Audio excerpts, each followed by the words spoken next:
여러분, 또 도매 물가가 불안하다. 그래서 인플레이션 공포가 크다. 이 말이 여러분 사실일까요? 사실일 가능성이 아예 없지는 않습니다. 이거 한번 보십시오. 11월 미국 생산자 물가 전월 대비 상승률입니다. 0.3%나 올랐습니다. 이게 여러분 9월 달에도 전월 대비 0.3% 올랐거든요. 10월 달에도 전월 대비 0.3% 올랐습니다. 그리고 11월 달 또다시 0.3%가 올랐습니다. 보시면 다시 쭉 올라가는 모양새죠. 쭉쭉 올라가는 모양새입니다. 이 그래프의 끝을 보시면 결국 말입니다. 이거 뭐지? 다시 0.3%씩 3개월 연속 쭉쭉쭉쭉 올라간다면 이것은 결국 도매 물가가 더 올라간다는 거네. 게다가 시장의 전망치는 전월 대비 0.2% 상승할 것이라고 시장에서는 전망했어요. 그런데 현실은 0.3%가 올라갔습니다. 그러다 보니까 이 도매 물가, 생산자 물가는 깜짝 놀란 거예요. 깜짝 놀란 거예요. 야, 이게 도대체 뭘까 하고 말입니다. 물론 전년 대비해 보면 말입니다. 전년 대비해 보면 생산자 물가가 떨어진 것도 사실이에요. 전년 대비하면 7.4% 올랐거든. 7.4%요. 지난 10월에 8.1%보다는 많이 떨어졌죠. 0.7%포인트가 떨어졌으니까 굉장히 많이 떨어졌습니다. 게다가 지난 3월에 꼭대기까지 올라갔을 때가 3월이거든요. 지난 3월에 11.7%보다는 지금 굉장히 많이 떨어졌어요. 11.7%보다는. 이때가 역대 최고 상승률이었거든요. 그러다가 6월까지 11%대를 유지하다가 지금 5개월 연속 둔화되고 있는 모양새는 맞습니다. 그렇지만 생산자 물가가 예상치보다가 많이 올라가고 있다는 것, 이것은 어째 보면 말입니다. 다시 물가가 올라갈 수 있는 그런 아주 작은 조짐이지만 조짐이 보인다. 이렇게 이야기할 수가 있습니다. 그렇다면 여러분, 그렇다면 이게 소비자 물가 올라갈 가능성, 또 금리에 대한 어떤 조절의 가능성, 속도 조절의 가능성 없을까요? 일단 이것도 먼저 보시지요. 이거를 보시면 미국의 계속 실업수당 청구 건수입니다. 12월 8일 현재입니다.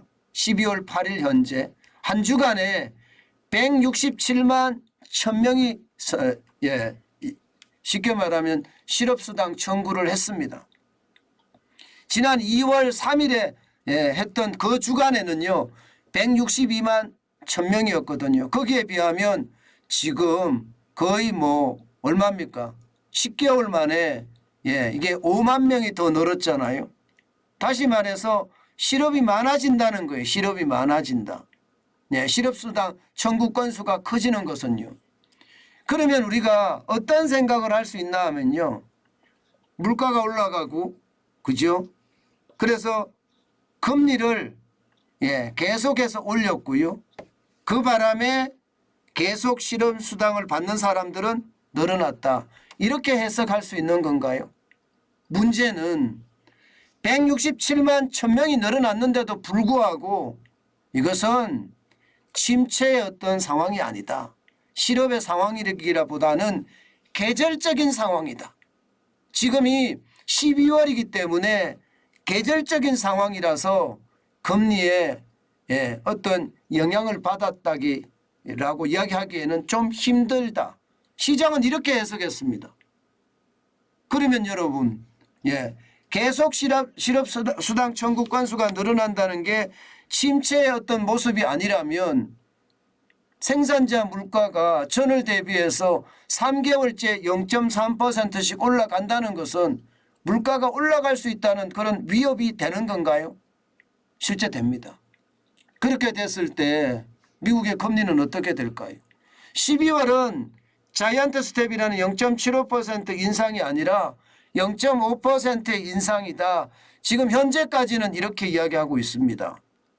그런데 내년 2월 1일은 어떻게 될 것인가? 결국 말입니다. 도매 물가가 지금 다시 상승세로 어떤 모양새를 튼다? 아직 조짐입니다.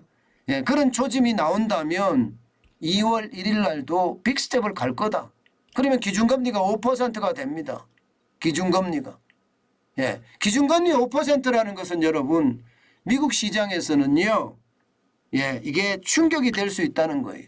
기준금리가 5%가 넘어 지금까지 0%에 가까웠던 기준금리 예, 뭐 0.25%가 최고금리였죠. 이게 5%가 넘는다는 것은요. 시장에 예, 이 소비부터 시작해서 이자에 대한 충격까지 어마어마할 거라고 보는 겁니다. 그렇기 때문에 시장은요. 벌썩 놀라는 거예요.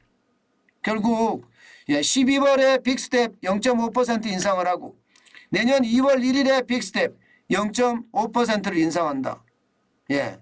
그리고 3월 22일 날은 또 어떻게 할지 여기에 대한 고민들이 쌓이니까 시장은요.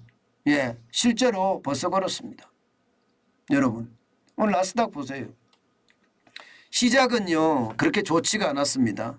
왜냐하면 예, 실업률이 아니고 실업수당 청구 건수가 좀 늘어났다는 것. 이것은 결국 말입니다. 예, 금리를 어떻게 생각하면 예, 이제 어느 정도 올릴 때까지 올렸다. 속도 조절에 대한 이야기가 나오니까 예, 이게 천천히 올라가는 그런 모습을 보였거든요. 그러다가 도매 물가 지수가 나오니까 쭉쭉쭉쭉 빠지면서 시장에 대한 위협으로 작용을 했습니다. 최종적으로는요. 장막판에 가서 쭉 빠졌거든요. 0.7%가 빠졌고요. 77.38 예, 떨어졌습니다. 그래서 11,004.62를 기록했고요.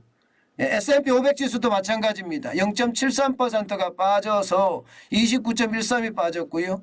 3,934.38로 마감했습니다. 다우산업지수도 마찬가지입니다.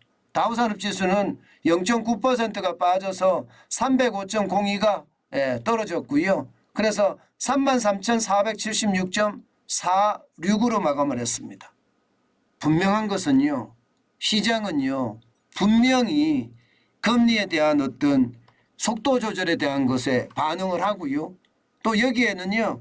예, 어떤 지표들이 다시 2월 달에 금리를 더 올릴 수 있다. 베이비 스텝이 아니라 2월 달에도 빅 스텝이 갈 수 있다. 이런 이야기에 화달짝 놀란 것은 아닐까. 예, 저는 그렇게 해석하고 있습니다. 여러분 결국 말입니다. 제가 여러분들에게 계속 말씀드렸던 거 있죠. 실적은 어디 가지 않는다. 실적이라는 게 이게 증권시장이라는 자체가 기업을 대상으로 하는 거잖아요. 그러면 기업이 실적이 굉장히 좋아져야지 일자리가 늘고 일자리가 늘어야지 소비가 더 많이 늘어서 경제 전체가 잘 돌아가는 그런 모양이잖아요.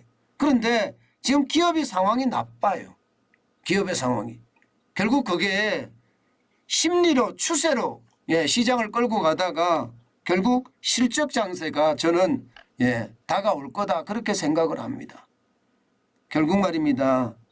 예, 물가에 대한 이야기, 거기에 따르는 금리 인상에 대한 이야기, 예, 금리 인상이 됐을 때 이자 폭탄에 대한 이야기 이런 것들이 한꺼번에 예, 잘 분석이 돼서요. 우리가 예, 투자를 잘 하는데 크게 기여를 했으면 좋겠다. 예, 저는 그렇게 생각합니다. 분명한 것은요. 금리는 이제 마무리 단계에 왔고요. 예, 금리가 예, 지금 시장에 이제 어떻게 미칠지 그 영향을 아주 자세하게 분석해 보는 게 좋을 것 같습니다. 결국 이자 폭탄을 감당하지 못할 거라는 게 예, 이 실물 경제의 핵심이라고 저는 보거든요. 그때가 언제일까? 우리는 예의주시해야 된다고 봅니다.